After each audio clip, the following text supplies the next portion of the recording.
Assalamualaikum warahmatullahi wabarakatuh. Waalaikumsalam warahmatullahi wabarakatuh.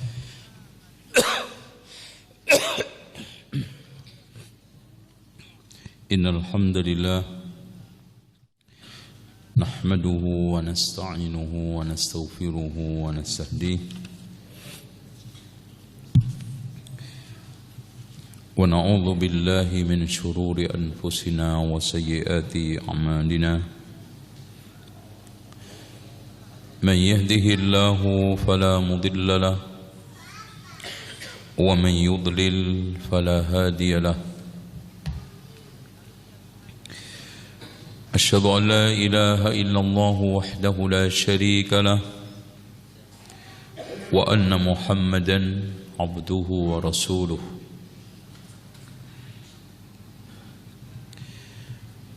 اللهم صل وسلم على محمد وعلى آل محمد كما صليت على إبراهيم وعلى آل إبراهيم إنك حميد مجيد.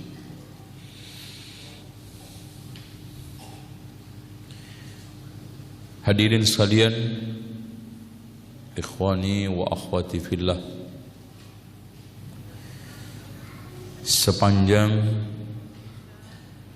kehidupan masih berjalan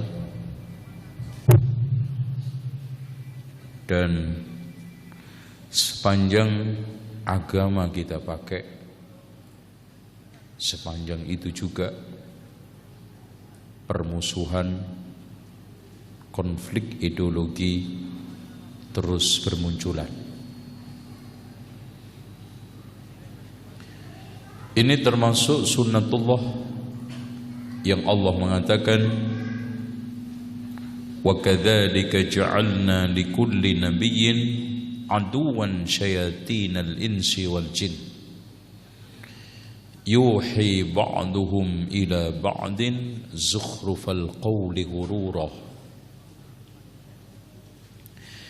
Demikianlah senantiasa saya jadikan musuh-musuh bagi para nabi dari kalangan syaitan, jin dan manusia, satu dengan yang lainnya memberikan inspirasi penyesatan dan kesesatan. Makanya wajar kesesatan itu melahirkan kesesatan, kemaksiatan melahirkan kemaksiatan, bahkan kadang-kadang anak pinaknya lebih bahaya daripada induknya.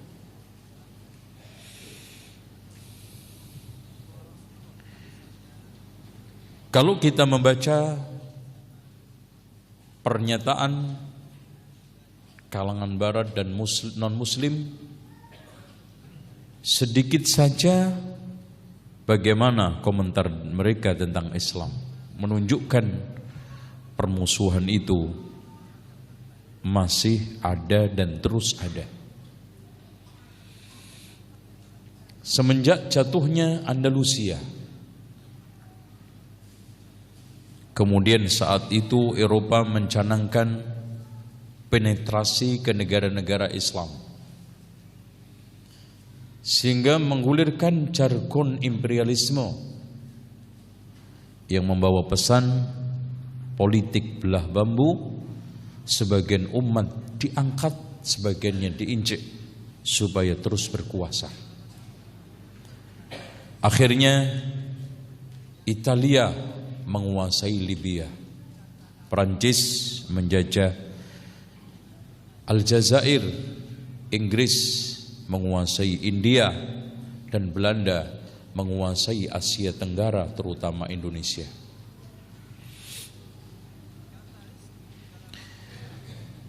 Ini semuanya diilhami oleh satu permusuhan dan fobi terhadap Islam, yang terinspirasi tadi yuhi ba'duhum ila ba'din zukhrufal qawli ghurura, terinspirasi oleh ide, gagasan, teori tokoh-tokoh mereka. Contoh saja saya angkat statement yang digulirkan oleh Gladstone, salah satu Perdana Menteri Inggris. Dia mengatakan, "Madama hadzal Qur'anu mawjudan fi aidil muslimin falan tastati'a uruba as-saytarah 'ala asy-syarq." Kata dia, selagi Al-Quran ini masih ada di tangan kaum muslimin, maka jangan bermimpi Eropa bisa menguasai dataran timur. Jelas, kebencian mereka bukan karena Arabnya. Kebencian mereka bukan karena manusia-manusia tersebut memiliki kekuatan lebih. Kebencian mereka terhadap kelebihan Al-Quran, terhadap kelebihan Islam. Satu lagi tokoh komunis yang berasal dari Uzbekistan, Kenzil, mengatakan, minal mustahil, suatu hal yang mustahil, tasbitus syu'iyah, untuk mengokohkan syu'iyah, yaitu sosialis komunis, qabla sahqil Islam, sebelum melumatkan Islam, sebelum membumi hanguskan Islam. Dan pernyataan ini bukan hanya tinta emas yang tergores di kertas-kertas di buku-buku mereka, tapi sejarah membuktikan. Lihat bagaimana pengusiran besar-besaran dari dataran Rusia, orang-orang Muslim akhirnya banyak hijrah ke Timur Tengah, termasuk Saudi, termasuk orang-orang Albania. Kenapa banyak di Arab? Kemudian kenapa ada peristiwa kemanusiaan, tragedi kemanusiaan Herzegovina, Bosnia? Kenapa ada tragedi kemanusiaan yang ada di Myanmar? Kenapa ada tragedi kemanusiaan di daerah Palestina dan juga di daerah-daerah yang notabene mereka anggap itu Islam yang kuat? Ini dikuatkan lagi oleh salah satu misionaris yang mengatakan, innal quwwatal kaminah fil Islam, kekuatan yang ada di dalam Islam itulah yang menjadi pagar kuat menyebarnya agama Kristiani di negara-negara timur. Walladzi akhda'at bil bilad allati kanat khadi'atan linasraniyah, dan akhirnya mereka menguasai negara-negara yang dulunya dikuasai oleh Nasraniyah.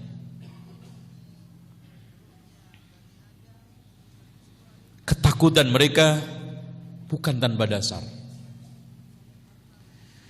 Antum perhatikan sejarah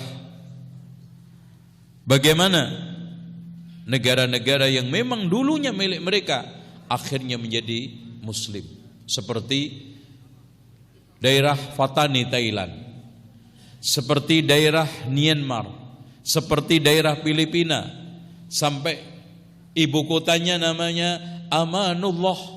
Kemudian karena lidahnya lidahnya Filipina dengan bahasa Tagalognya Manila. Kemudian terjadi penetrasi yang habis-habisan, yang dulunya campa 95% bahkan lebih umat Islam, sekarang tinggal 1%, dan enggak main-main. Campa yang sekarang menjadi negara Kamboja menjadi komunis tulen. Nah, yang sedang digarap dan sedang menjadi target adalah Indonesia. Yang dikatakan oleh Ben Gurion, salah satu perdana menteri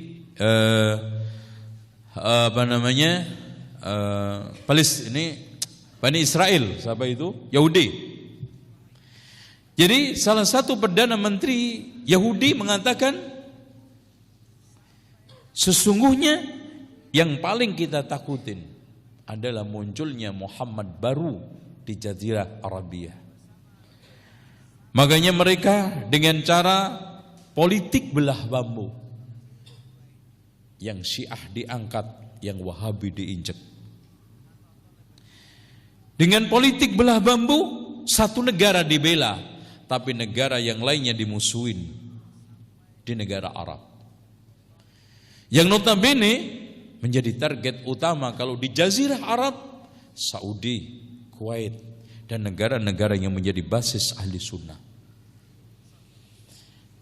Nah, sementara di Asia Timur, terutama Asia Tenggara, yang menjadi target utama adalah Indonesia. Kenapa? Karena mayoritas.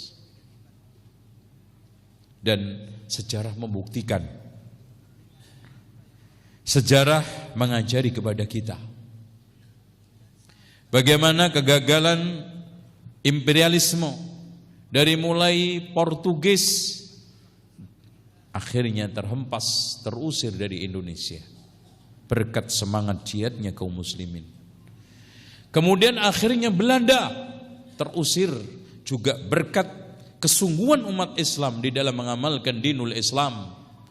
Disusul lagi Jepang kocar kacir karena semangatnya pemuda yang mengenjotkan heroics atas dasar din, atas dasar Islam. Dan pada akhirnya kemerdekaan pun asasnya di batang tubuh Pancasila berkat rahmat Allah.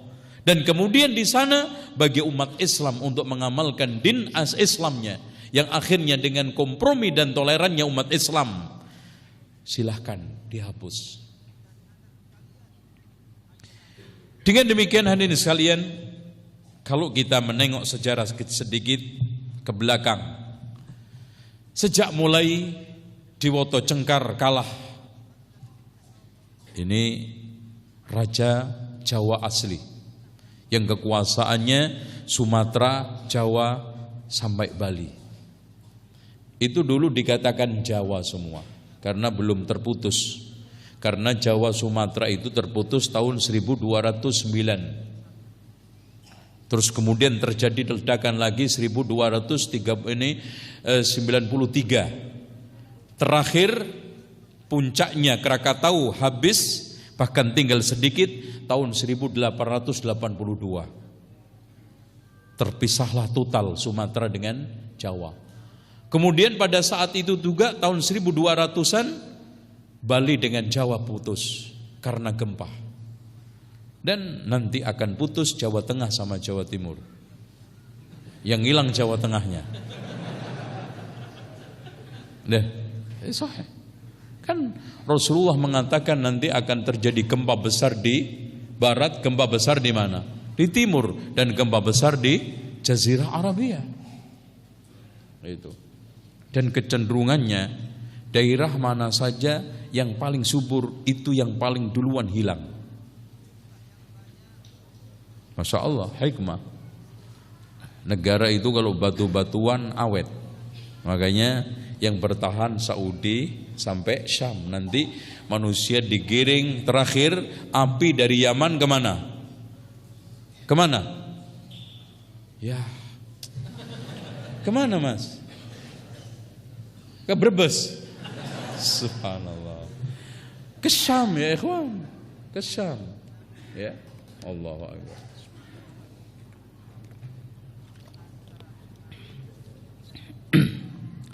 Nah, proses di Indonesia penjajahan itu sudah masuk ke jilid 4.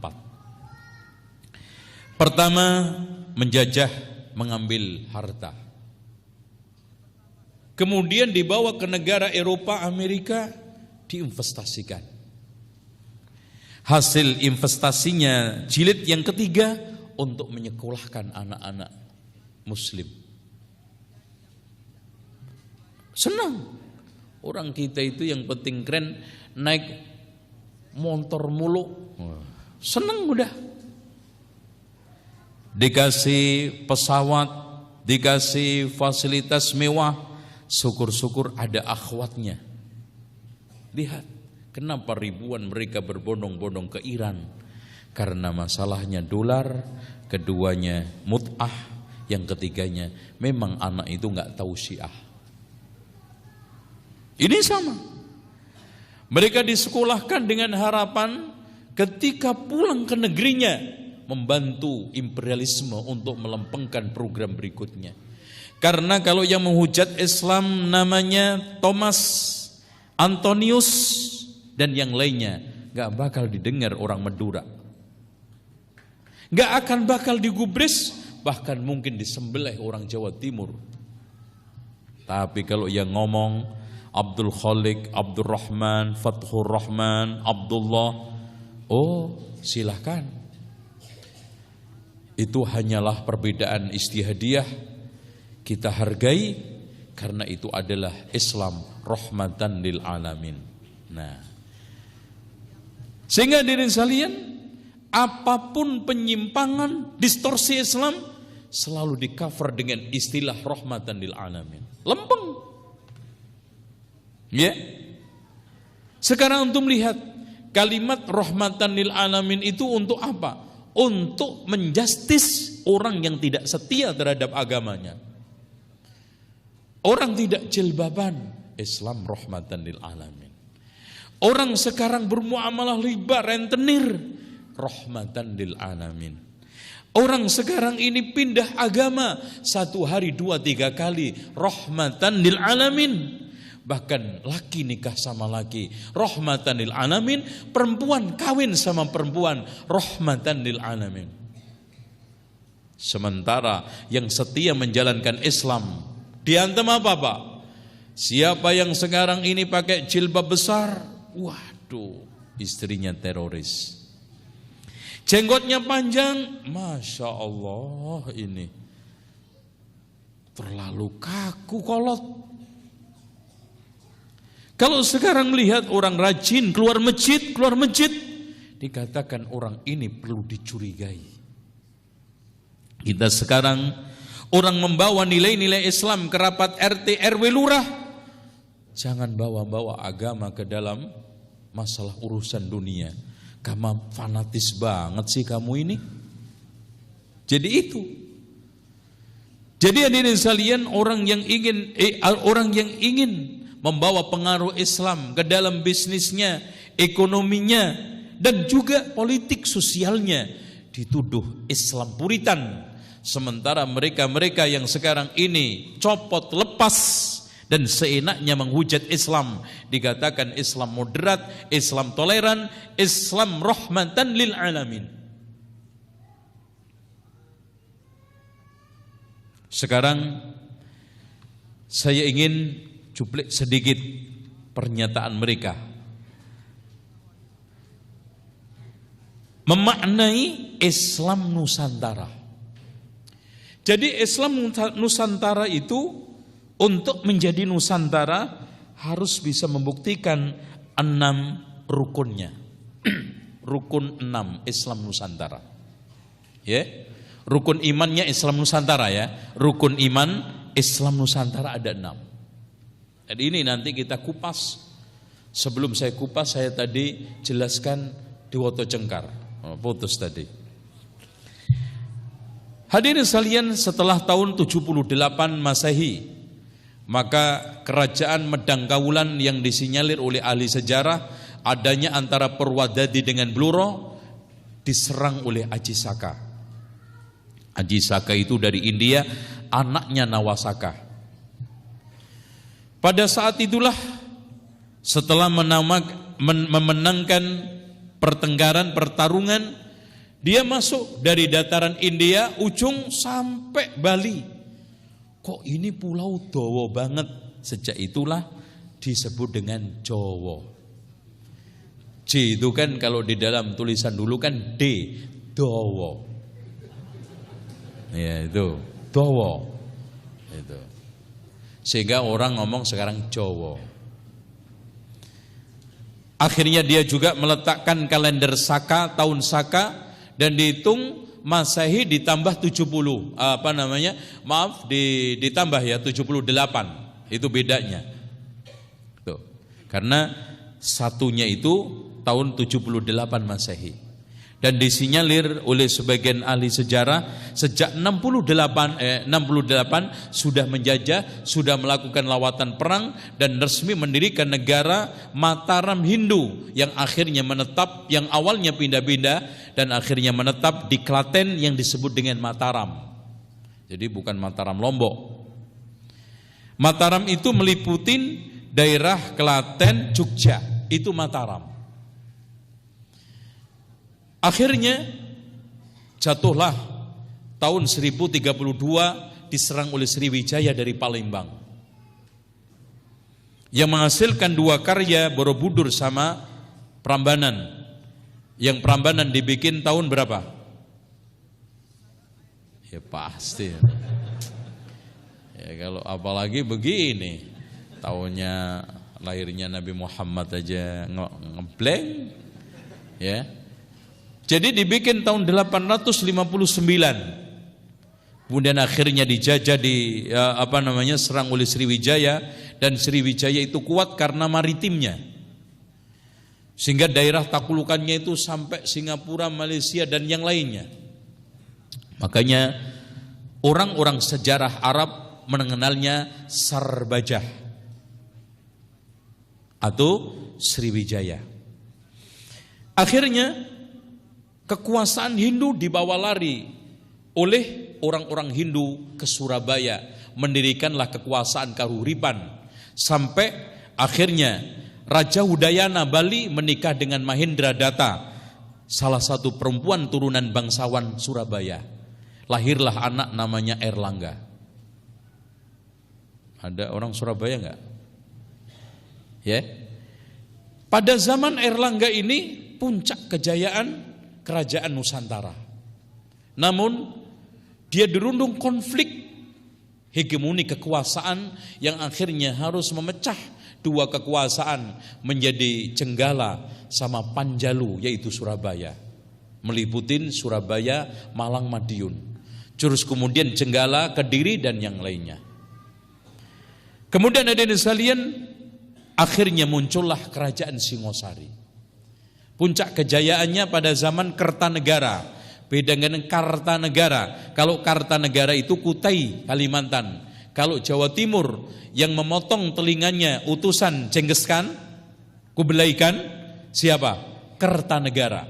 Utusannya dipotong. Karena apa? Utusan China datang untuk meminta daerah kekuasaan Nusantara yang sekarang dipimpin oleh Kertanegara Singosari takluk di bawah China. Oh, enak aja, langsung kowe aja macam-macam, ya. Wong Cina teko kan gitu. Nguasai aku, ya kan gitu. Sombong banget kowe le, gitu kan. Langsung Rinio gunting langsung copot, ya. Pulang itu Masya Allah, ya. Utusannya itu meringis-meringis kesakitan. Sampai akhirnya dia marah pada saat konflik. Dikirimkanlah 20.000 pasukan dari China untuk menggebuk, menghancurkan Kertanegara. Naasnya Kertanegara pada saat itu sedang mengalami konflik agama, di mana pertikaian antara Siwa Buddha, animisme mewakili Jawa, Buddha Hindu, konflik. Akhirnya Kertanegara bikin agama, satu agama, tiga kitab suci atau tiga agama dioplos jadi satu, namanya agama Siwa Buddha. Siwa mewakili Hindu, Buddha, Jawa animisme. Itu makanya sejak itulah muncul adonan agama, oplosan agama alias liberalisme. Jadi penggagas pertama kali liberalisme di Indonesia itu Kertanegara. Ulil Absor mah anak cucunya. Itu baru kemarin tuh, itu mah cari duit dia. Tuh.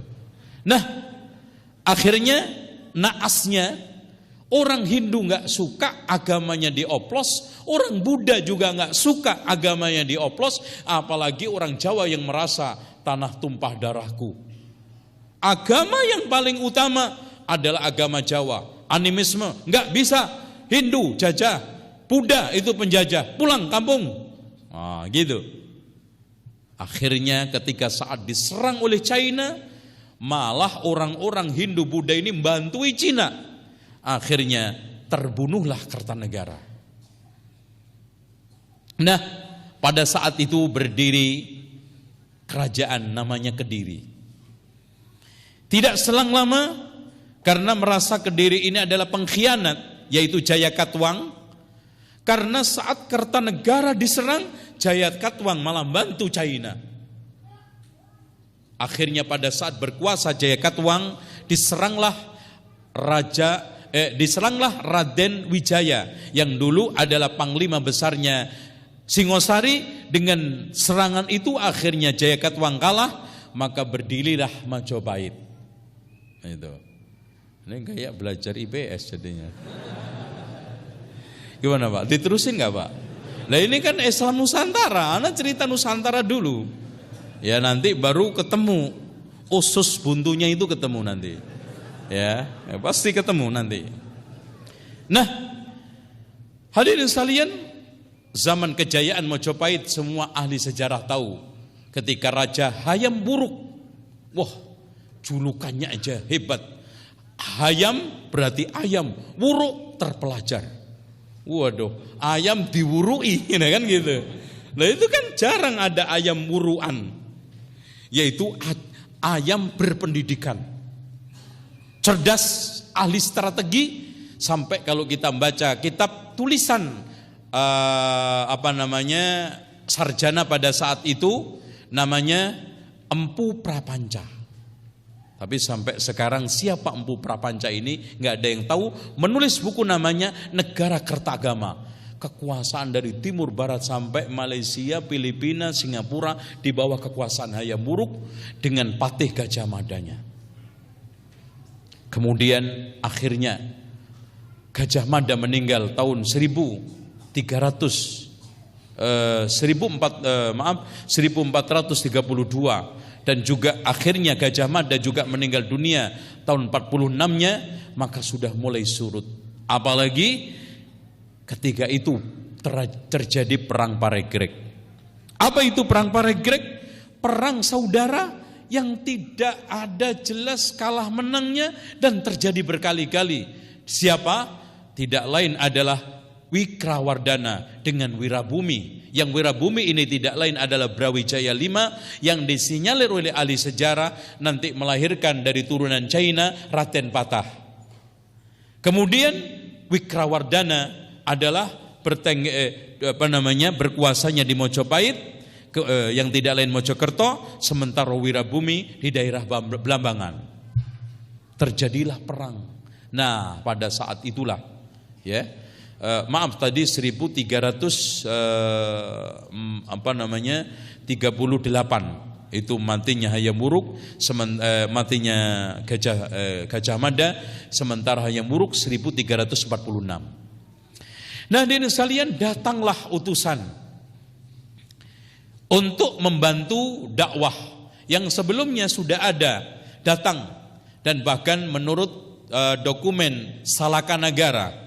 Salakanagara ini satu negara yang sudah terpengaruh dengan peradaban Arab, bahkan banyak tulisan-tulisan kosakata Arab, karena memang orang Arab sebelum Islam pun sudah datang ke sini untuk mencari komoditas, terutama yang dicari di daerah Barus namanya kapur. Bahkan hadirin sekalian, kalau kita lihat di Arab, yakin nggak ada kapur? Nggak mungkin. Jangankan kapur itu tumbuh. Masya Allah Pak, sekarang pohon yang paling betah air aja nggak bisa hidup di Mekah, apalagi kapur. Dan kapur itu hanya ada di beberapa daerah timur, terutama yang terbaik adalah dari Barus. Sehingga salah seorang ahli geografi Yunani namanya Batalmus, ketika membuat peta, di sana sudah disebutkan daerah Baroza. Sebelum ada istilah Nusantara, apalagi Indonesia baru kemarin.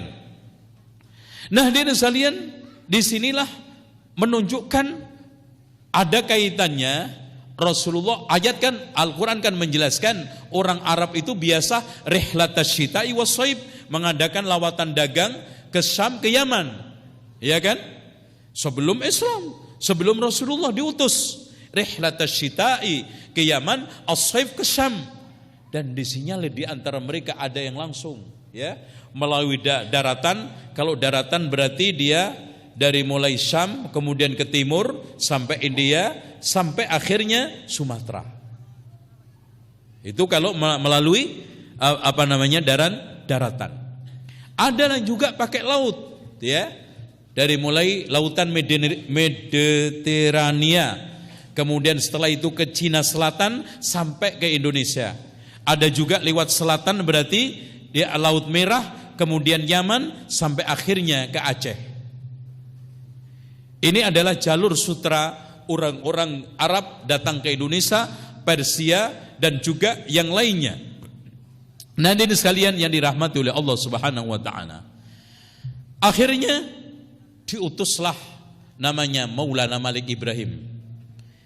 Disinyalir oleh banyak ahli sejarah, ada yang mengatakan langsung dari Turki, ada yang dari Arab, tapi menurut beberapa ahli sejarah seperti Ridwan Saidi yang mengatakan bahwa yang benar Maulana Malik Ibrahim ini yang juga disebutkan oleh Tom Raffles, dia itu aslinya Champa,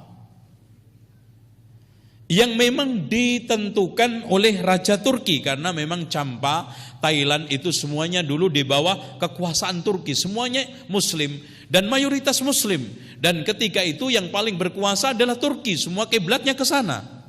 Kenapa pilih dia? Kenapa disinyalir dari daerah situ? Ya, bahkan teori yang mengatakan Maulana Malik Ibrahim itu datang dari Turki itu tidak benar karena terkendala oleh bahasa. Pak, sekarang orang Turki mana yang langsung ke Jawa langsung ngomong Jawa? Ayo. Sementara dakwah mendekatin orang harus pakai dialek. Tidak mungkin. Dia hanya tiap hari terus nerjemah. Itu daurah 3 hari boleh. Ya kan? Syekh didatangkan ke dari Saudi, dari ini terjemah, oke. Itu sehari 2 hari, seminggu 2 minggu. Ini datang dari 1404 ini Masehi sampai 1419 akhirnya Syekh Maulana Malik Ibrahim meninggal dunia. Tapi sebelumnya diri sekalian ini menunjukkan bahwa sudah ada pelancongan yang datang dari Timur Tengah. Di daerah Leran Gresik itu ada makam namanya Fatimah binti Maimun bin Ibadullah. Tertulis tahun 475 Hijriah atau tahun 1083 Hijriah. Ini Masehi.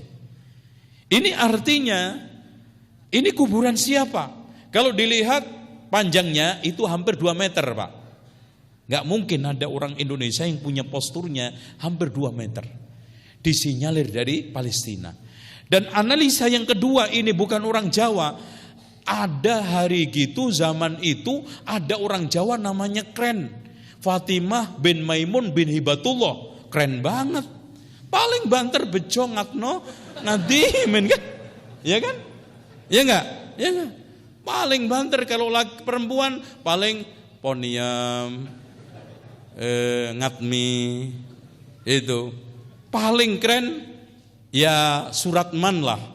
Itu kan perpaduan antara Inggris dengan Jawa. Itu baru-baru aja nama-nama yang perpaduan antara Inggris Jawa itu. Dan itu orang-orang Jawa ingin supaya tafaul ya, optimis. Supaya anaknya nanti pinter kerja di kantor pos dinamakan Suratman.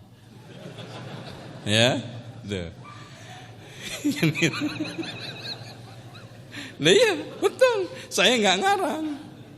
Supaya anaknya nanti pinter bercocok tanam bunga dinamakan Nurman, gitu kan gitu.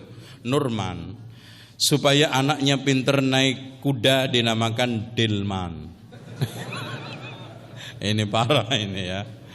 Supaya nanti bisa naik mobil bagus dikasih nama Karman. Loh kan, Masya Allah. Orang Jawa itu udah keren-keren banget. Tapi itu baru-baru kemarin ada orang dikasihkan nama Karman, Suratman itu. Dan supaya dia menjadi tukang cukur terkenal Poniman. Nah itu kan gitu. Poniman. Itu jadi nama-nama optimis. Nah apalagi Pak, kalau Fatimah binti Maimun bin Hibatullah, ini berarti kakeknya itu sudah nama bagus, Hibatullah, nggak mungkin. Apalagi orang-orang Jawa ketika itu belum banyak yang masuk Islam. Berarti ini sangat meyakinkan kalau dia dari Palestina. Minimal Syam, Timur Tengah. Karena postur tubuhnya sangat cocok orang-orang Palestina yang tinggi. Nah hadirin sekalian, akhirnya perang Paregreg itu menentukan kejatuhan Majapahit. Tepatnya pada saat Girindra Wardana yang culas merebut kekuasaan dari Wikrawardana setelah mengalahkan Wirahbumi. Ya, kemudian pada saat itu kerajaan dipindah ke Kediri, tapi anehnya dia masih menamakan Brawijaya VI. Kemudian akhirnya diserang lagi oleh Raden Udoro yang dulu awalnya adalah panglimanya, terakhirnya Udoro inilah yang menjadi Raja Majapahit terakhir yang akhirnya diperangi, dikalahkan oleh Sunan Kudus yang diangkat oleh Raden Patah untuk menjadi panglima perang. Pada saat itu tepatnya 1475 Demak Bintoro sudah mulai berkilau, bahkan sudah mulai dikenal dengan pesantrennya dan kekuasaan politiknya. Resminya akhirnya tahun 1518 Demak Bintoro menobatkan menjadi kesultanan dan khalifah pertamanya yang memiliki nama Senopati Ngabdurrahman. Karena orang Jawa nggak bisa ngomong Abdurrahman jadi Ngabdurrahman. Ya Raden Patah menjadi penguasa pertama di Jawa dengan sistem kesultanan Islam. Pada saat itulah gencar melakukan lawatan perang dan jihad yang akhirnya timur barat masuk Islam. Bahkan lebih gencar lagi ketika pada anaknya Patiunus, tapi akhirnya dia meninggal dunia yang disebut dengan julukan Pangeran Sabranglor. Kemudian setelah itu diganti oleh adiknya yaitu Trenggono. Nah hadirin sekalian, disinilah sudah mulai konflik. Terjadilah mulai terbelah. Ada wali-wali yang berpihak kepada Islam Muti'ah, yaitu Puritan, yaitu yang komitmen memegang ajaran-ajaran wali Arab yang dibawa oleh Syekh Maulana Malik Ibrahim, kemudian dilanjutkan oleh Sunan Ampel, kemudian dilanjutkan oleh Sunan Giri. Nah pada era Sunan Giri inilah sudah mulai banyak wali-wali lokal yang masuk ke barisan wali. Yang pertama kali dari kalangan bangsawan adalah Sunan Kalijogo, kemudian masuk lagi Kiai Butuh, Kiai Ngerang sama Kiai terusin sendiri Pak. Ya. Inilah akhirnya membawa ajaran sinkritis. Apa itu sinkritis? Yaitu ajaran memadukan antara Arab dengan Jawa. Enggak boleh Arab banget, tapi enggak boleh juga Jawa banget. Tapi akhirnya dengan masuknya kalangan bangsawan yang kejawennya kental, ternyata Islam bukan mengislamkan Jawa, tapi Jawa mengislamkan agama Islam. Yang ada bukan mengislamkan Jawa, tetapi yang ada adalah menjawakan Islam. Jawanisasi. Maka muncul pada saat itu guliran mistik kejawen semakin kental.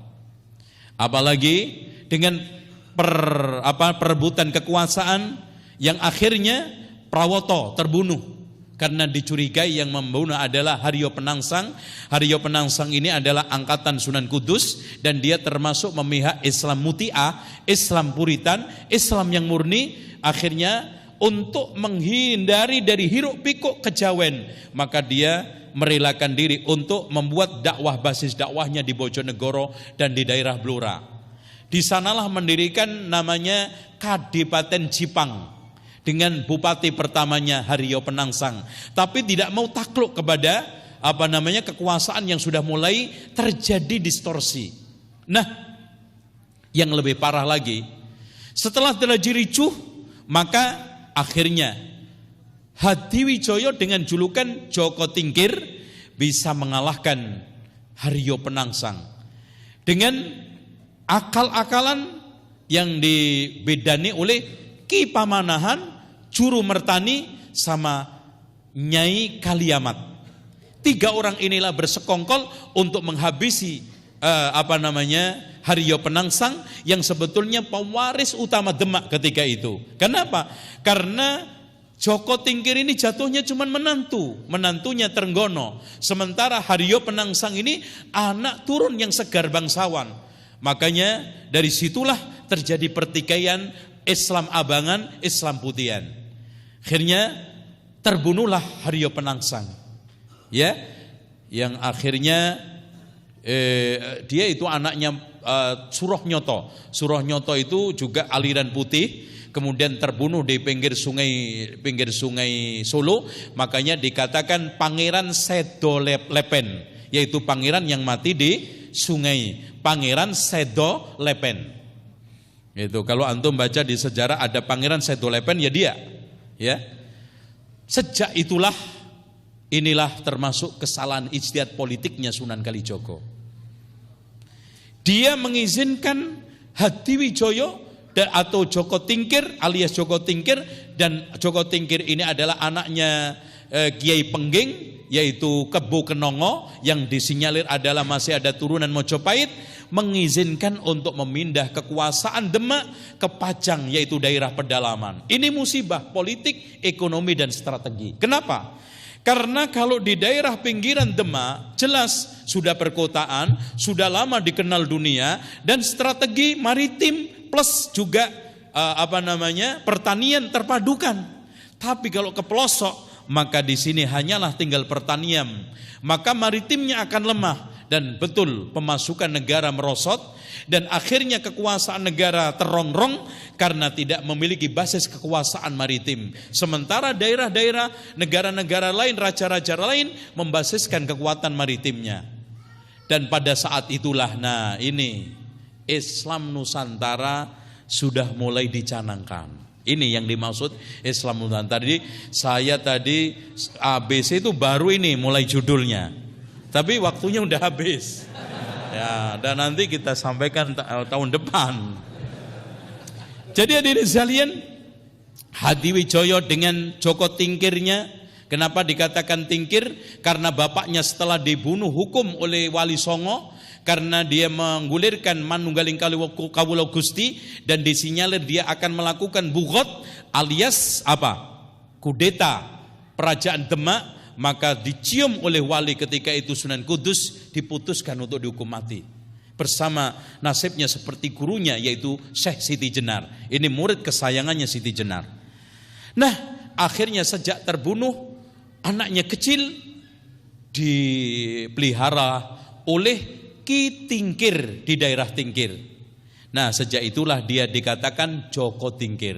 Cuma di sana maaf, ada bumbu-bumbu horornya. Katanya Joko Tingkir itu turunannya Joko Tarub. Joko Tarub ini adalah disinyalir dia pernah menikahi bidadari yang kesasar di dunia. Dia ceritanya ada bidadari 7 yang datang ke dunia mandi di daerah Telaga, daerah dekat Jepara. Di sanalah ada bidadari mandi 7 di Telaga. Kemudian salah satu di antara bidadari itu bajunya dicolong sama Joko Tarub. Walhasil setelah habis mandi, ceritanya yang bajunya utuh bisa balik ke langit, yang nggak punya baju nggak bisa terbang ke langit. Ya. Nah ini antum kan kenal ya itu. Walhasil bidadari yang kasihan nggak bisa balik lagi ke alamnya. Ngapain juga bidadari mandi ke Telaga Jawa, kudikan kabeh.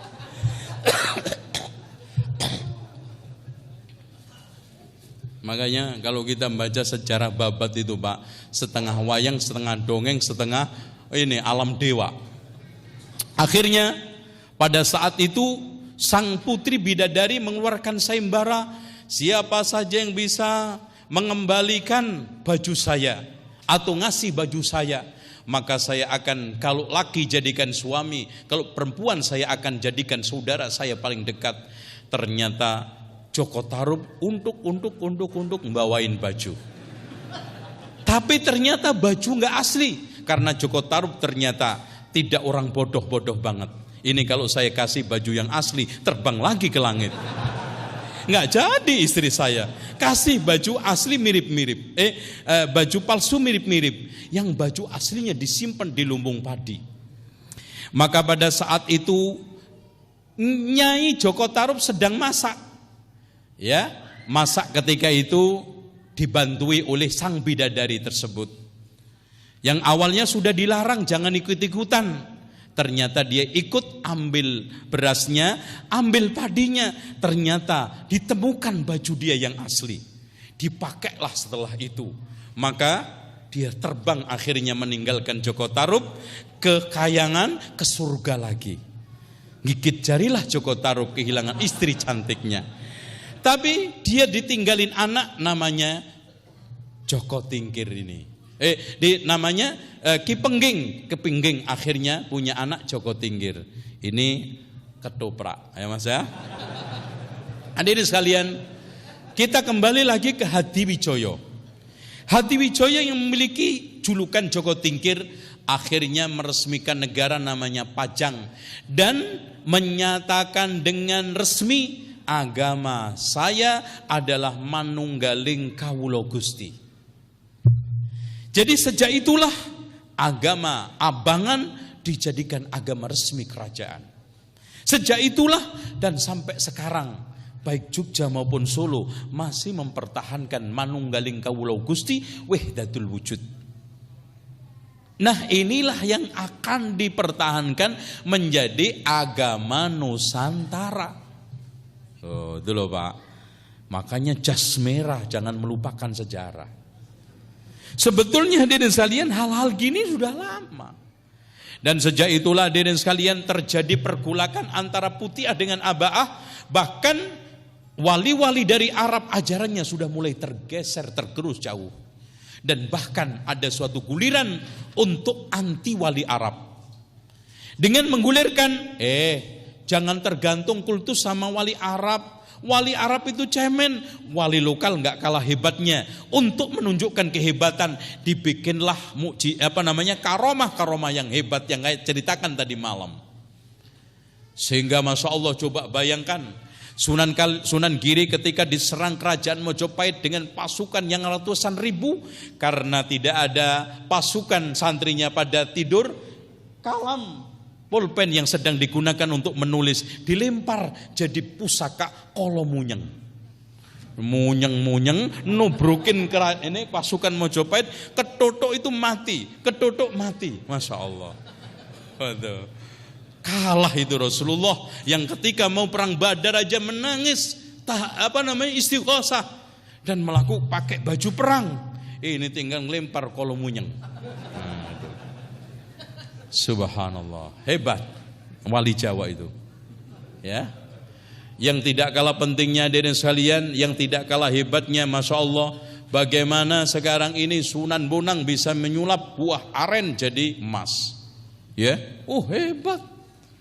Apalagi ketika saat dia berdakwah Sunan Ampel direcokin sama lembu peteng mau nusuk itu nggak bisa bergerak begini. Itu kan gitu. Sampai dia minta maaf baru bisa bergerak. Lu enak banget gitu ya. Dari sini hadirin sekalian distorsi pemalsuan sehingga kita itu tidak tahu secara persis bagaimana dakwah wali. Nggak mungkin Pak, nggak susah. Sehingga perjuangan yang banjir darah keringat terhapus dengan cita horor. Dan perjuangan lapangan yang begitu bersiku. Coba aja antum sekarang ngadepin orang yang sudah muslim aja susah, apalagi Hindu Buddha. Hilang semua ditelan dengan film horor. Yang tadi bisa masya Allah lempar. Bahkan ketika saat perang Sunan Bonang dengan gampangnya mengkipaskan sorban keluar tikus ribuan. Ya bahkan ratusan, bahkan jutaan nyerang pasukan Mojopahit. Digigitin itu langsung jempalik semuanya. Coba bayangkan. Subhanallah. Itu. Anehnya Pak, antum kalau baca sejarah mereka, kenapa wali Arab tidak begitu banyak karomahnya? Ini sudah kita cium bau antipati wali Arab. Dai-dai Arab yang sudah mulai distorsi, bahkan sejak Manunggaling Kawula Gusti menjadi resmi, Pajang menobatkan menjadi agama resmi, Hadiwijaya anti orang Arab, anti wali Arab, anti ke Arab-Araban. Enggak jauh kan seperti sekarang antum lihat, apa aja dari Arab ditolak, bau Arab ditolak, dikit-dikit Arab enggak benar, Arab enggak benar. Yang benar sapa? Joyoboyo. Kalau enggak gitu tadi Prawoto, kalau enggak gitu minimal Joko Tingkir. Nah, kemudian hadirin sekalian, karena jasanya Ki Pamanahan, maka dikasih tanah sebengkok. Semua daerah Pleret dikasihkan gede apa itu namanya? Gede-gede, kota gede. Sampai Pleret dikasihkan ke Pamanahan. Jasanya karena bisa membunuh Haryo Penangsang. Nah, pada saat itulah untuk mengakrabkan persaudaraan anaknya Ki Pamanahan dinikahkan dengan anaknya Hadiwijaya yang akhirnya senjata makan tuan. Dia awalnya diangkat hanya menjadi bupati di daerah di kota gede, akhirnya mengalahkan Pajang dan pada akhirnya mengalahkan Sinar Pajang, redup. Dan bahkan ketika saat itu Pajang meninggal dunia dan berusaha untuk mengangkat penggantinya, dilawan habis-habisan oleh anaknya Ki Pamanahan yang tidak lain adalah Senopati. Sejak itulah muncul kerajaan di Jogja. Senopati pun julukannya sangat gagah sekali. Senopati ing Ngalugo, Mas Ngabaing Loring Pasar, Senopati ing Ngalugo Sayyidin Panetep Panotogomo. Itu julukannya. Jadi Mas Ngabaing Loring Pasar, berarti menguasai semua lor pasar itu, kekayaannya dia. Senopati ing Ngalugo, yaitu panglima perang yang gagah berani. Tapi anehnya kemana-mana bawa jarit, pakai jarit. Perangi piye kan gitu. Nah, itu kan lucu, orang Jawa itu pusakanya cilik-cilik, nenek nusuk gimana? Beda dengan Rasulullah segini kan. Itu lihat pusakanya, senjatanya orang Jawa sama ini. Itu. Wah, ini aja ngalai bom atom Mas, dilempar itu. Ini Masya Allah. Nah, sejak itulah Senopati ing Ngalugo berkuasa. Akhirnya digantikan oleh anaknya Amangkurat I, Amangkurat II, yang dia itu adalah sangat sadis, membunuh ribuan ulama, kemudian agak menggeliat dan mulai netral dan jaya berkibar pada saat Sultan Agung yang namanya adalah Raden Mas Jatmiko menjadi Raja Sultan Agung dan melakukan perlawanan penjajah, termasuk menghabisi Portugis, menghabisi Belanda. Namun kejayaannya tidak lama, ya. Dia itu memang tegas. Karena apa? Dia salah istihad. Karena pasukannya kalah perang, panglimanya dibunuhi semuanya. Akhirnya kehabisan kader, ya. Dan dia itu pecinta rokok. Sehari itu puluhan batang dihisap. Bahkan upacara kenegaraan pun nggak bisa lepas dari rokok. Sampai ada pegawai khusus yang nyumet itu, nggak mau upat. Itu. Jadi ada pegawai khusus untuk nyalain rokok. Kalau mati ada yang nyalain sendiri. Itu sampai duta besar dari Belanda itu terheran-heran dengan dia itu seneng rokoknya. Di rokok sampai terjadi cerita horor juga, ya. Kenapa? Asal usulnya ada rokok Roro Mendut. Enggak saya ceritakan nanti. Ya, itu Roro Mendut itu cerita khusus zaman Sultan Agung. Oke. Kita sekarang masuk ke rukun Islam, rukun imannya jaringan Islam liberal, jaringan Islam Nusantara, yaitu JIN, ya, jaringan Islam liberal kan JIL. Nah ini JIN, modul lebih sulit lagi dipegang kan gitu. Hadirin sekalian, kita sudah yakin seyakin-yakinnya bahwa Islam Nusantara ini alurnya dari sana. Ingin mempertahankan jiwa Manunggaling Kula Gusti yang dipertahankan walaupun hegemoni kekuasaan terjadi berbagai macam ini, tetap agama Mataram Islam adalah agama Manunggaling Kawula Gusti. Ya, sampai pecah menjadi 4, maaf Pak ya.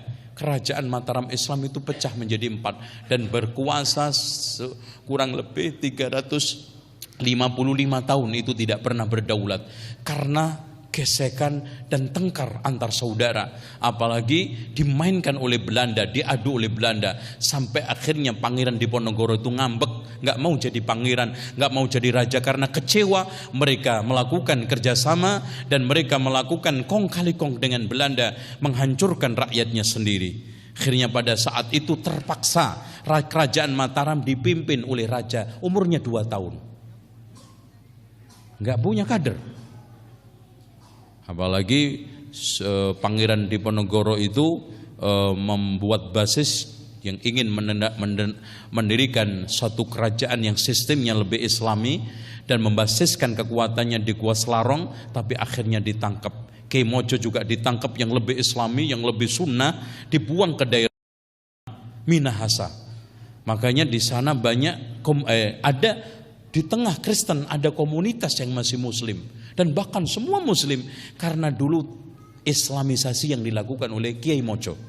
Kalau antum melihat fotonya itu jenggotnya panjang, sunnah. Karena Diponegoro itu juga sudah mulai sunnah, cuman pembelajarannya dia kurang dalam karena sibuk dengan peperangan dengan Belanda. Makanya pada saat zaman itu muncul sebetulnya pahlawan yang ingin menegakkan Islam, syariat Islam di Indonesia. Yang pertama di Sumatera Kiai Imam Bonjol, yang murid paling ketolnya adalah Tuan Kurau yang dari daerah Sibulga yaitu Medan. Memang dia itu keras, Pak.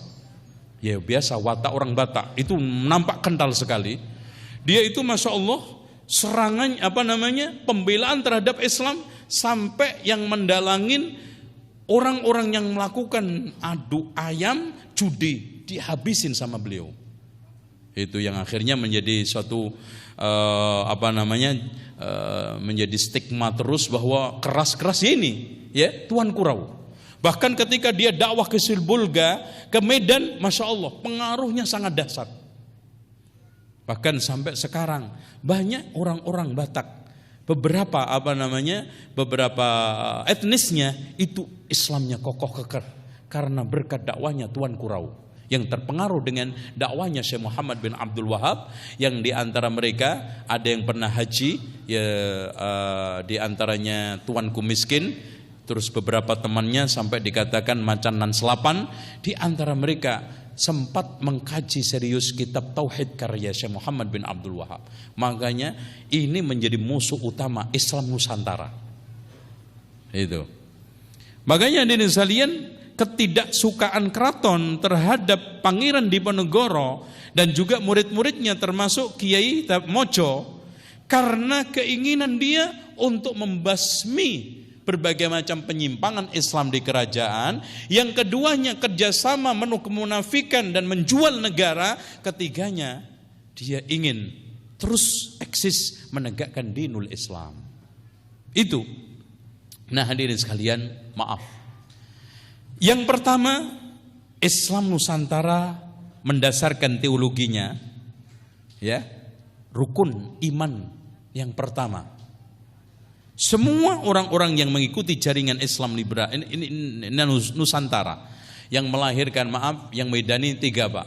Hasil cinta segitiga mut'ah sementara antara liberalisme, kejawen sama Syiah. Makanya sejak awal isu munculnya Islam Nusantara, saya yakin seyakin-yakinnya di balik itu, di belakang itu tidak lain adalah kelompok kejawen, Islam liberal dan Syiah. Mereka selingkuh untuk kawin sementara, untuk nikah mut'ah, sampai nanti anak yang diinginkan yaitu Islam Nusantara lahir. Dan nanti kalau sudah lahir, yakin masing-masing punya misi sendiri. Ya namanya aja nikah mut'ah kan, yang penting seneng seminggu kan. Ya nanti soal nanti terjadi apalah nomor sekian, yang penting yuk kita mut'ah. Yang penting kalau syukur-syukur punya anak, anaknya namanya Nusantara Islam. Nah di sekalian, prinsip yang dia bangun Islam Nusantara nomor 1 adalah umat Islam, ya mana ini sih? Umat beragama mesti bisa menerima dengan ikhlas adanya perbedaan antara mereka, karena perbedaan itu merupakan bagian dari rencana Tuhan. Nah, ini rukun iman yang pertama. Jadi hadirin sekalian, dia itu nampak membawa banyak akidah sesat. Yang pertama Jabriyah. Udahlah, sesat biarin aja, maling biarin aja, kan itu kehendak Tuhan. Lah ya kan Pak? Ini Jabriyah tulen. Nanti ada orang sekarang pilih agama Nasrani, ya silahkan, itu kan kehendak Tuhan Mas. Pilih sekarang gak beragama, ya lumayan, kehendak Tuhan. Bahkan ketika saya seminar dengan mereka, dengan tegasnya mengatakan, kita alhamdulillah akrab dengan semua kelompok, termasuk teman-teman kita ateisme. Dan kita juga, padahal muslim, dia ngaku muslim ketika itu. Kita juga alhamdulillah sudah bisa menjadikan di antara mereka beragama. Dan alhamdulillah saya sudah berhasil untuk mengkristenkan. Dan ada yang milih agama Hindu, ya lumayanlah daripada gak beragama. Dan kurang ajar itu Pak. Subhanallah. Ya, itu kayaknya ingin ngeledek saya. Alhamdulillah saya nggak terpancing karena saya bukan ikan pari. Enak aja dipancing-pancing. Ya, itu.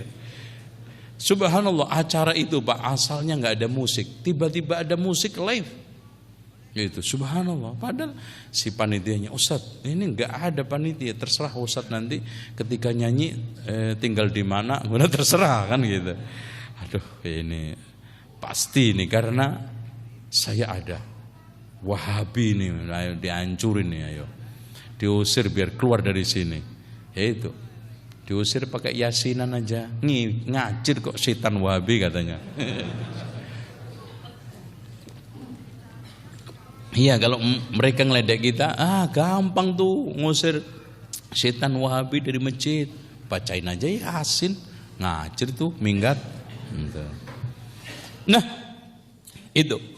Kenapa kita harus ikhlas menerima perbedaan agama? Kita biarkan Yahudi, biarkan Nasrani, Buddha, Hindu, orang keluar masuk agama biarkan. Karena itu semua bagian daripada rencana Tuhan. Udah. Takdir qadarullah wa masya'a fa'al. Mas, sampean kok judi? Ya udahlah, takdir Allah Mas. Saya kalau nggak ditakdirkan Allah juga nggak judi. Loh, Mas sampean kok zina? Iya Mas. Ya kan ini juga takdir Allah, lumayan buat ngobatin pusing. Loh, semua begitu. Ujung-ujungnya apa ini? Kalau sekarang rukun iman yang pertama mereka adalah semua perbedaan itu rencana Tuhan. Semua orang milih agama itu rencana Tuhan, biarin. Astagfirullah. Terus kemudian kita akan mengakui semua agama benar, liberal di dalamnya. Kemudian yang tidak kalah pentingnya diri sekalian, di situ nanti dibikin orang tidak setia kepada agamanya. Oh boleh pindah-pindah sono sini, mana mungkin ada akidah, keyakinan, pembelaan, wala wal bara, nggak perlu.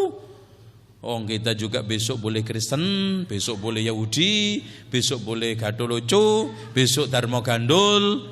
Ya udah, terserah. Mau ikutin aliran mana aja, ada Pangestu, Broto Kesewo, ada Subut, ada Sumarah, terserah, milih mana aja. Itu alasannya satu aja, yang penting jangan mengganggu Kamtibmas. Subhanallah. Rukun iman yang kedua, tidak boleh ada intimidasi dan pemaksaan dalam urusan agama dan keyakinan. Okelah, kita terima rukun iman mereka. Memang betul Islam ketika memberikan kemerdekaan beragama, maknanya satu, memberikan kebebasan orang lain untuk meyakini agamanya. Kemudian yang kedua, dia juga bebas untuk mengekspresikan simbol-simbol agamanya. Yang pincang, kenapa toleran hanya untuk mereka, bukan untuk kita? Mana ada toleran sekarang di Aceh? Mana ada toleran sekarang di Lombok? Mana sekarang ada toleran untuk mereka-mereka yang menciarkan agama di Eropa, di Amerika? Mana ada toleran di Myanmar? Mana sekarang ada toleran di Eropa, Andalusia? Enggak ada. Ini yang kita sayangkan. Toleran belah sebelah, ya, toleran berat sebelah. Tidak untuk kita, tapi untuk mereka. Apa yang boleh buat mereka bukan boleh buat kita. Itu yang kita sayangkan. Sehingga saya tegaskan toleran yang intoleran.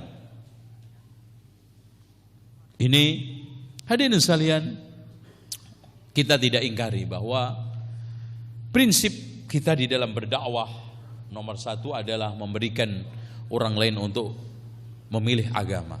Karena la ikraha fiddin, faman syaa falyu'min faman syaa falyakfur. Tugas kita hanya menjelaskan resiko benar ini loh, resiko sesat ini. Resiko tauhid, resiko kufur, syirik ada. Karena orang tidak akan bakal ikut sadar kalau kita paksa, apalagi kita gebukin. Yang ada adalah kita ketok kesadarannya dengan persuasif, argumentatif dan dialogis. Nah, hadirin sekalian, yang terjadi, mereka bisa membela Ahmadiyah, mereka juga bisa membela Syiah, mereka juga bisa membela agama-agama yang dinyatakan minor. Coba bayangkan hadirin sekalian, paguyuban Pasundan aja dibela. Kemarin muncul santer itu. Padahal itu abangan yang paling abang. Ketika diajak masuk Islam, apa ngomongnya dia? Orang Sunda mah sudah masuk Islam sebelum Islam. Itu dalam bahasa Sundanya, orang Sunda sama meh Muslim, gius Muslim sama meh Muslim, sama meh Islam. Jadi orang Sunda itu sudah Muslim sebelum Islam masuk. Dia argumentasinya lihat, semuanya sudah api enak, nggak usah masuk Islam. Sunda itu sudah Muslim sebelum masuk Islam, sebelum datangnya Islam. Yang dengan ucapan Sundanya di antara tokohnya mengatakan, orang-orang Sunda kues Islam sama meh Islam. Itu kira-kira begitu, nggak tahu salah atau benar nih omongan gue. Gue bukan orang Sunda, ya. Nah, hadirin sekalian, yang terjadi apa? Yang terjadi adalah Islam pembelaan hak asasi yang abal-abal. Kalau kita tidak, kita berikan kemerdekaan, kita bersikap objektif, kita bersikap toleran, kita bersikap adil, ya. Yang tidak kalah pentingnya adalah kita tepati perjanjian, kita dakwai billati hiya ahsan. Itu kita, alhamdulillah. Sementara tidak ada di dalam mereka. Nomor 3, rukun iman yang ketiga menurut jaringan Islam Nusantara, yaitu jin. Umat beragama tidak boleh menghina satu sama lain karena perbedaan sistem keyakinan yang dimilikinya. Oke, kita berikan makna positif, walaupun tafsirnya mereka nggak maksudnya itu. Tafsirnya mereka bukan berarti kita berikan mereka kebebasan untuk beragama sambil kita dakwai. Maksudnya mereka, orang berkeyakinan apapun jangan didakwai, jangan diajak-ajak, jangan disesat-sesatkan, jangan disalah-salahkan. Beda kan, Pak? Oke, kita terima, la ikraha fiddin, faman syaa falyu'min faman syaa falyakfur. Tapi Pak, kita kan harus ada proses, wa tawassaw bil haqqi wa tawassaw bis sabr toh. Kita harus ajak mereka, kita harus jelaskan itu enggak benar. Tapi enggak mereka. Biarkan. Bahkan nanti ketika kita mencoba untuk menjelaskan ini kufur, ini syirik, ini bid'ah, ini ini sudah enggak toleran ini. Ini enggak toleran, ini harus dibasmi ini orang kelompok ini. Ini rukun iman yang ketiga. Yang keempat, karena dalam hal sesat menyesatkan pada akhirnya Tuhan yang paling tahu, maka sebaiknya urusan ini diserahkan saja kepada Tuhan yang akan memutuskan. Barangkali tuduhan atau klaim dari satu kelompok bahwa kelompoknya lah yang benar, sementara yang lain sesat, mungkin tidak bisa dihilangkan sama sekali dari wacana keagamaan. Namun setidaknya wacana ini tidak boleh digunakan untuk menghilangkan hak kelompok lain untuk menjalankan ibadah, mengekspresikan keyakinan agama, sebab kebebasan itu dilindungi oleh konstitusi. Wah, ini Pak, ini subhat paling berat. Loh, sekarang Dalam hal sesat menyesatkan yang paling tahu Tuhan. Udah deh, biarin aja. Mungkin saja nanti yang kita sesatkan nggak sesat menurut Allah. Ya malah yang kita benarkan sesat menurut Allah. Oh, Masya Allah. Sehingga hadirin sekalian, kesesatan itu nggak ada standarnya. Karena itu nanti baru kita ketahui setelah kiamat, kita di mahsyar mau dihisap Allah. Nah baru kita belajar sesat sama benar. Oh gitu Mbak, nanti tabligh di mahsyar ya. Daurah di depan timbangan. Subhanallah. Pak, kalau yang dimaksudkan memvonis pasti surga neraka, itu memang milik Allah. Tapi hak Allah yang sudah diberikan kepada ulama, pertama Nabi, kemudian ulama, untuk menjelaskan mana yang benar, mana yang sesat, clear sudah. Itu lewat Quran Sunnah yang harus kita ketahui. Bukankah Allah Subhanahu wa taala mengatakan wa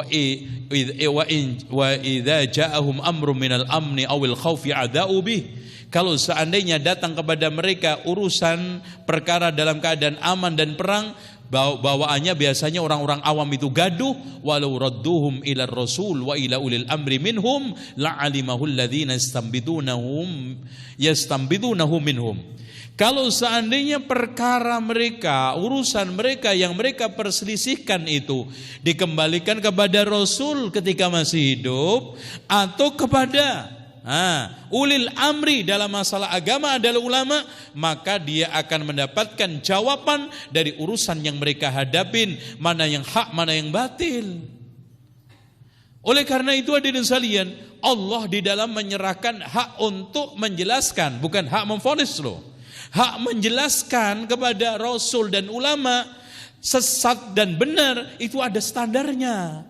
Standar pertama statis, yaitu Quran Sunnah. Dinamis, yaitu ijtihad. Siapa? Ulil amri. Yang kita persoalkan di sini bukan memvonis, tetapi menjelaskan.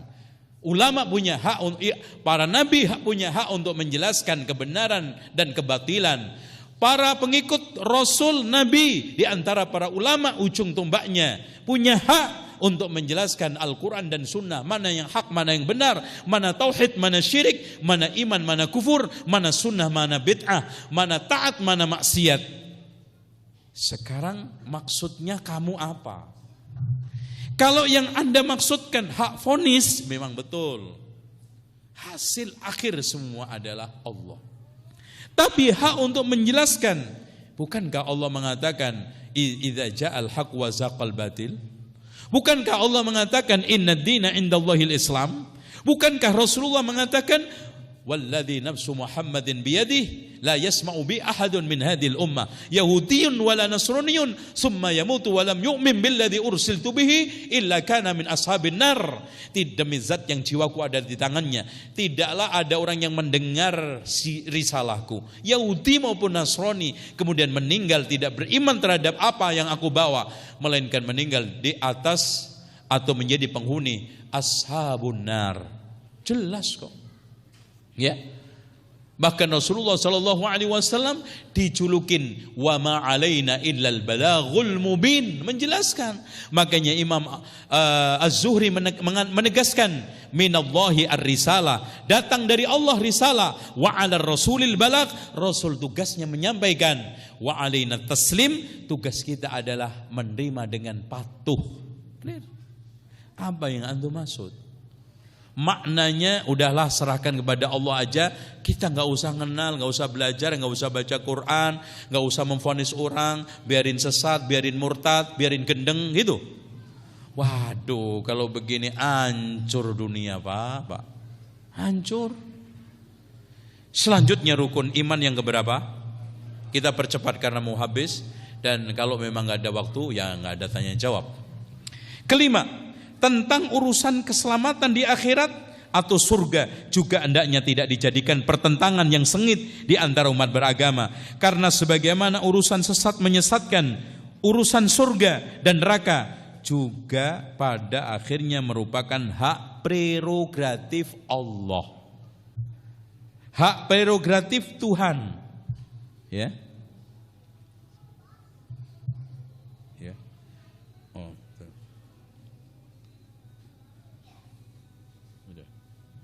Dengan demikian, hadirin sekalian yang dirahmati oleh Allah Subhanahu wa taala, seperti itu. Artinya, udahlah, jangan sekarang ini jelasin ini surga ini neraka. Yang paling tahu Allah, pada akhirnya hak prerogatif Allah. Jangan mengatakan siapa yang begini-begini surga, siapa yang begini-begini neraka. Enggak boleh gitu. Enggak boleh. Hadirin sekalian, siapa yang sekarang beragama Islam dengan baik, Allah akan janjikan surga. Siapa yang melawan Allah dan yang Rasulnya akan diancam neraka. Enggak boleh.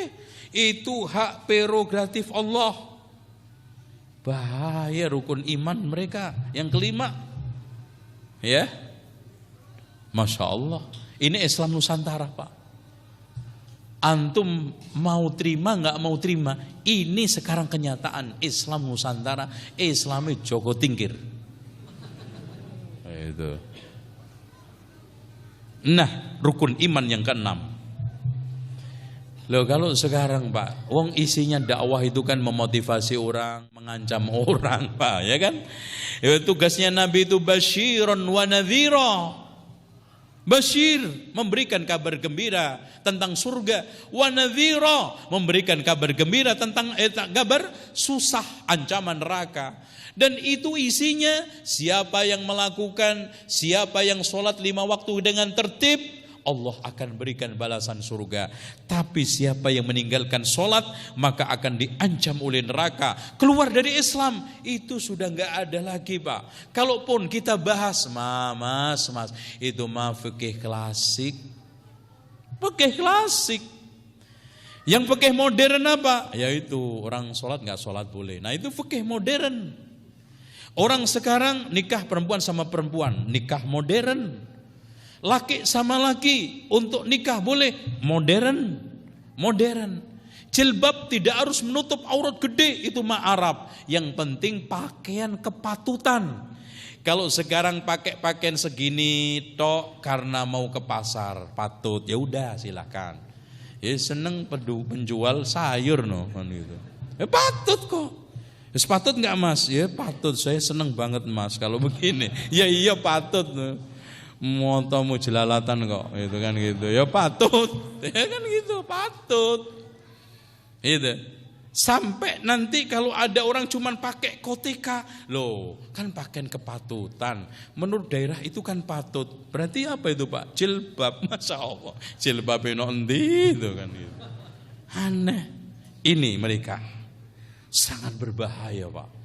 Kelupas Islam seperti yang dikatakan oleh Imam Al-Ghazali, mereka keluar Islam seperti keluarnya rambut yang diserabut dari adonan roti nggak berasa. Allahu Akbar. Di dalam kitabnya Al-Batiniyah, ya, Imam Al-Ghazali mengatakan seperti itu. Yang keenam, semua umat beragama hendaknya sama-sama menjunjung tinggi nilai kemanusiaan universal. Karena semua manusia pada dasarnya sama sebagai anak Adam yang dimuliakan Allah. Nah, maknanya bukan sekarang ya ayyuhan nasu inna khalaqnakum min dzakarin wa untha wa ja'alnakum syu'uban wa qabaila lita'arafu. Enggak, Pak. Maksudnya jangan sekarang mengkafir-kafirkan non muslim. Biarin, manusia kok. Allah aja memuliakan anjing, masuk dia manusia nggak kita muliakan, larinya ke sono. Sehingga ketika saat ada orang yang sekarang ini menjelaskan kesesatan non muslim, agama ini, wah ini nggak menghormati manusia ini. Kalau ada orang meninggal nggak ditengok, nggak dikubur secara normal karena non muslim, diperlakukan tidak sopan, wah ini nggak menghormati manusia ini, ya, dan seterusnya, Pak. Jadi akhirnya isinya semua bentuk embel-embel wala wal bara. Kita harus benci total kepada non muslim, mencintai total kepada muslim, wala wal bara nggak ada. Yang ada semua manusia itu mulia, semua manusia itu baik, semua manusia itu harus kita hargai, termasuk manusianya, keyakinannya. Wallahu a'lam bishawab. Inilah hadirin sekalian hal-hal yang memang Masya Allah membuat hati kita pilu dan perasaan kita merinding, dan konsep-konsep yang mereka angkat sangat berbahaya.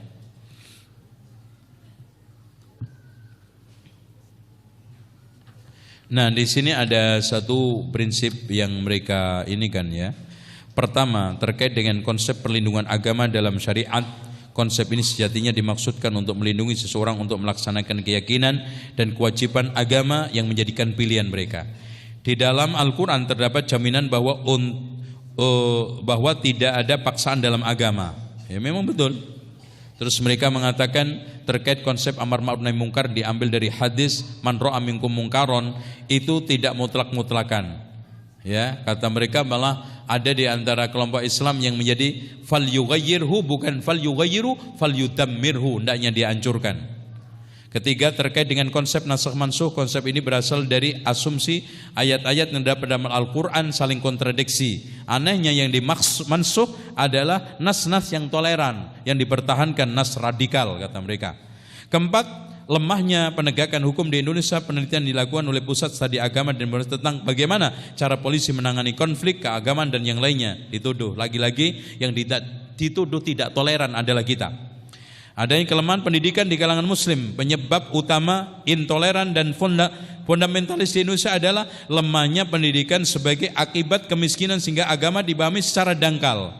Harus diakui bahwa kekerasan agama di banyak kasus sering terkait dengan konflik atau kepentingan politik yang berakar adanya perasaan diperlakukan secara tidak adil.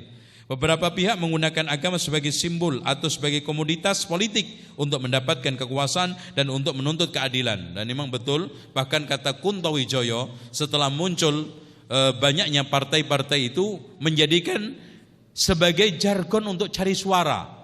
Membela Islam kultur, membela Islam abangan ini dalam konteks untuk mencari simpatisan. Nah ini ancur-ancuran sudah. Nah saya akhiri begini Pak. Minum dulu biar semangat. Bismillah.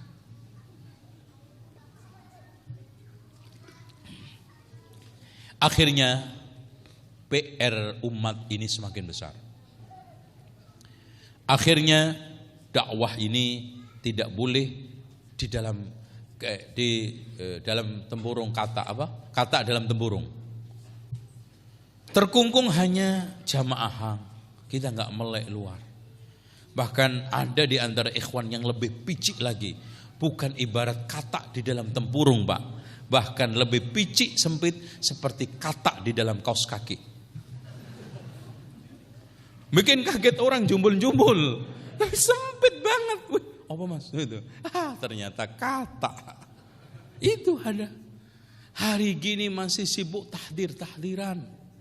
Yang ditakdir ustadz-ustadz kita.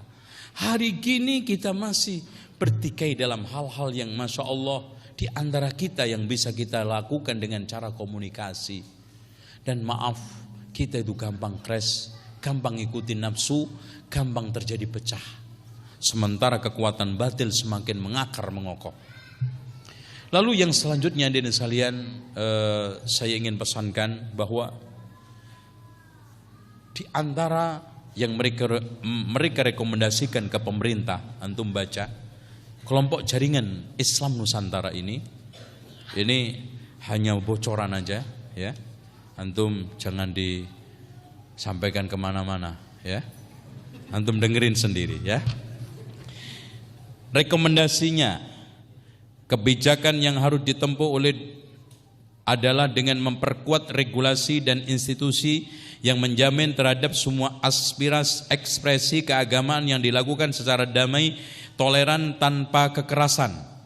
Negara atau pemerintah tidak boleh memihak bila terjadi konflik yang bernuansa agama, sektarian konflik. Sebagaimana negara dan pemerintah juga tidak boleh ikut campur dalam menilai kesesatan sebuah aliran keagamaan. Oh Pak, enak Pak, mereka ngomongnya enak. Kalau lagi dia yang kena, MUI gak usah ikut-ikutan. Ngapain MUI memvonis nasib surga neraka orang itu? Emang MUI itu tempat onderdil surga? Gitu. Masya Allah. Jadi MUI itu dituduh jualan onderdil surga. Kalau mau masuk surga kurang lengkap, datang ke MUI, minta sono, beli. barangkali bembernya yang kurang, barangkali kursinya coknya yang kurang, no beli. Cok surga ada di MUI. Melakukan penegakan hukum terutama terhadap kelompok yang menggunakan agama untuk melakukan tindak kekerasan serta kelompok yang main hakim sendiri. Polisi atau penegak hukum harus bersikap tegas dalam menindak kelompok yang melakukan pelanggaran pidana di Indonesia meskipun mereka membawa simbol atau penggunaan jargon agama. Loh, katanya pemerintah nggak usah ikut-ikutan. Aneh, udah biarin aja. Gitu. Nanti dia ngeyel. Ini masalah pidananya, Pak. Itu. Strategi yang bisa dilakukan adalah dengan mentransformasikan nilai-nilai harmoni agama dan budaya. Bahkan mereka itu mengumpamakan mana yang lebih besar, agama atau budaya. Bahwa mereka mengumpamakan budaya agama itu seperti mata uang, gak bisa dipisahkan. Padahal gak bisa. Agama produk Allah, wahyu. Budaya produk manusia, bagaimana bisa disatukan?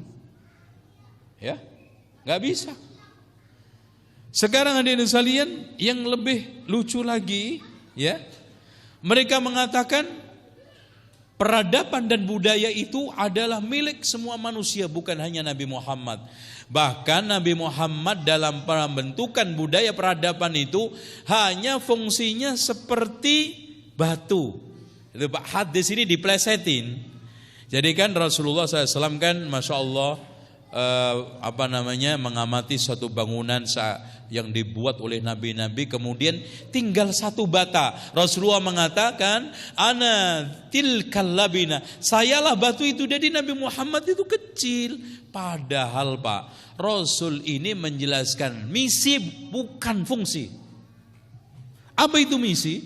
Misi para Rasul, para Nabi itu di dalam membangun Islam seperti membangun gedung. Semua telah melakukan, dari mulai Nabi Nuh, Nabi ini, sampai insinyur terakhir ibarat bangunan adalah Rasulullah SAW. Dan itu sudah tuntas. Cuma wewenang Pak, kalau saya tanya kepada antum semua, ketika ada gedung besar kemudian dibangun oleh banyak insinyur yang dimintai bertanggung jawab oleh pemilik gedung siapa? Insinyur awal, tengah atau terakhir? Terakhir. Nabi Muhammad lah yang berhak untuk mengejawantahkan inna dina indallahil Islam. Maka tidak salah kalau orang Islam menegaskan wa may yabtaghi ghairal islami dinan falan yuqbala min fa huwa fil akhirati minal khasirin. Kalau seandainya ada orang mencari agama selain Islam, Allah tidak terima dan akhirat tergolong orang-orang rugi. Kenapa? Karena semuanya insinyur, misinya sudah diambil oleh nabi berikutnya, akhirnya berselit kontrak terakhir yang legal adalah Nabi Muhammad. Ketika kita sekarang sebagai pemilik gedung minta pertanggungjawaban kemana? Sebagai fungsi, Islam semua milik Rasulullah. Sebagai misi, memang bergantian estafet.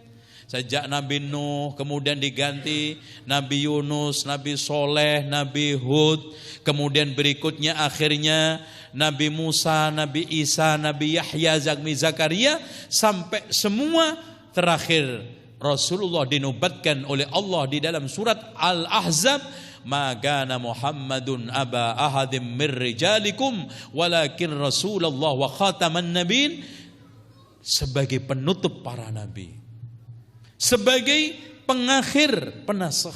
Dan Rasulullah SAW juga mengatakan, ya, la nabiyya ba'di, tidak ada nabi setelahku. Clear. Sekarang kalau memang begitu Pak, dia enggak konsisten, melarang pemerintah untuk ikut campur dalam masalah urusan konflik agama, dia nyuruh-nyuruh. Siapa yang disuruh? Ntar dulu, dengerin selanjutnya. Ya. Oleh karena itu semua kementerian terkait, khususnya Kementerian Agama, Kementerian Budaya, Pendidikan Dasar dan Menengah harus bisa bekerja sama, saling erat dan saling mendukung. Oke. Untuk apa? Nomor 4, upaya yang bisa dilakukan adalah dengan memperkuat dan melindungi kampung-kampung adat dan budaya sepanjang ekspresi agama dan budaya yang diperlihatkan dilakukan secara damai, toleran dan tanpa kekerasan. Yang kelima, kepada Kementerian Agama hendaknya terus-menerus meninjau dan memperbaiki kurikulum pendidikan agama yang menumbuhkan kesadaran beragama dan juga bisa membangun toleransi kehidupan beragama di kalangan umat Islam. Pendidikan agama di sekolah harus bisa bersinergi dengan pendidikan kewarganegaraan yang bisa diarahkan pada pembangunan karakter bangsa. Pendidikan agama di sekolah umum juga hendaknya digabungkan dengan pendidikan budi pekerti atau akhlak yang diangkat dari nilai-nilai kearifan lokal, bukan nilai-nilai akhlakul karimah Islam. Kearifan lokal. Kalau hormat sama orang munduk-munduk, kalau lewat nderek langkung amit sewu, sekalian aja amit sejuta. Untuk itu dipandang perlu nomenklaturnya dirubah menjadi misalnya pendidikan agama dan budi pekerti untuk tingkat sekolah dasar, pendidikan agama dan kewarganegaraan untuk tingkat menengah, dan perbandingan agama untuk tingkat atas. Maknanya apa Pak?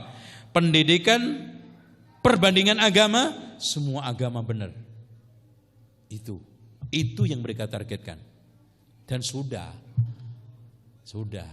anak kita itu nanti keluar kayaknya jadi snok orgonnya kalau sekolah terus itu. Nah, sayangnya saya katakan toleransi yang mereka gembor-gemborkan omong kosong. Hangus dengan rekomendasi berikut ini. Pemerintah melalui Kementerian Agama hendaknya terus-menerus mengawasi penyebaran paham salafi wahabi radikal, serta harus berusaha mencegah masuknya paham seperti ini ke lembaga-lembaga pendidikan agama, baik yang formal maupun yang non formal. Loh, kalau nanti begitu cabut izinnya Mas, jangan segan-segan cabut. Masya Allah, bahaya. Ini, loh katanya pemerintah nggak boleh ngurusin soal kelompok ini jelas. Yang pertama tabrakan, karena apa Pak? Itulah kefanatisan membuat kebutaan. Ya, katanya di dalam suatu asar bahwa orang fanatis itu cenderung buta sampai tidak paham apa yang ditulis baru saja. Kalau lupa yang tahun lalu wajar, apalagi tahun bahula. Ini baru ditulis nomor 1. Kebijakan yang harus ditempuh adalah dengan memperkuat regulasi institusi yang menjamin terhadap semua ekspresi, semua ekspresi keagamaan yang dilakukan secara damai, toleran dan tanpa kekerasan. Siapa yang keras? Negara atau pemerintah tidak boleh memihak bila terjadi konflik yang bernuansa agama, dan juga tidak boleh ikut campur dalam menilai kesesatan sebuah aliran keagamaan. Loh, ini kok sudah diajak menilai bahwa salafi sesat. Nah ini gimana loh? Aneh ini. Suatu hal yang sangat aneh bin ajaib, ya.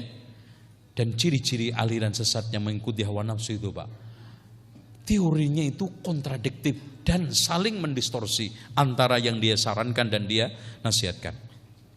Yang terakhir, kepada perguruan tinggi, khususnya perguruan tinggi keagamaan, lembaga-lembaga penelitian pengembangan litbang di bawah Kementerian Agama dan Kementerian Kebudayaan hendaknya terus-menerus melakukan penelitian guna menemukan dan mengembangkan pola harmoni antar agama dan budaya yang diangkat dari kearifan lokal yang tersebar di seluruh Nusantara.